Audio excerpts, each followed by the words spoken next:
C'était le 31 décembre dernier, à 23h, heure de Londres. Le glas de Big Ben retentissait et scellait officiellement le Brexit, la sortie du Royaume-Uni de l'Union européenne.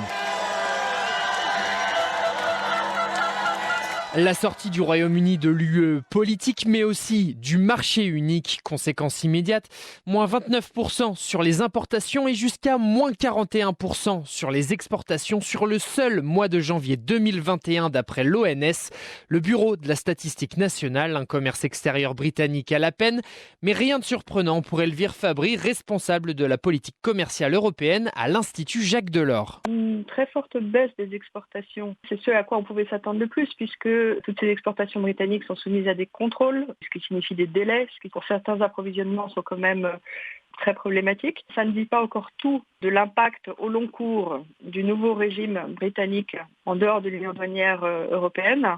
Et c'est en tout cas maintenant une réalité très concrète du Brexit qui se matérialise. Le défi désormais pour le gouvernement sera de compenser avec des partenaires plus éloignés la baisse des flux commerciaux, des frottements qui ont un coût économique plus important et qui ont été imposés par le Brexit entre l'UE et le Royaume-Uni. Il y a un enjeu de transition qui va être compliqué pour le Royaume-Uni.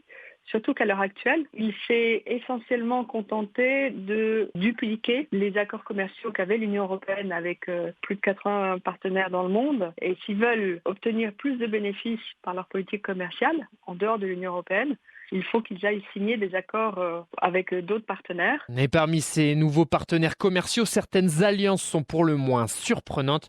Le Royaume-Uni qui ratisse large pour conserver son volume d'échanges internationaux et sauver ainsi ses services, un secteur qui demeure très dépendant de la proximité géographique. On sait qu'ils pensent actuellement rejoindre l'accord transpacifique qui actuellement rassemble 11 pays du pourtour du Pacifique. Ça peut être éventuellement intéressant pour le Royaume-Uni. La distance géographique restera la même. Ça n'est pas encore évident d'évaluer quels pourraient être les bénéfices, d'avoir une estimation précise des bénéfices qu'ils pourraient en tirer. Le commerce entre le Royaume-Uni et les 11 pays de l'accord de libre-échange transpacifique représentait 111 milliards de livres sterling en 2019. C'est un peu moins que son seul commerce avec l'Allemagne sur la même période.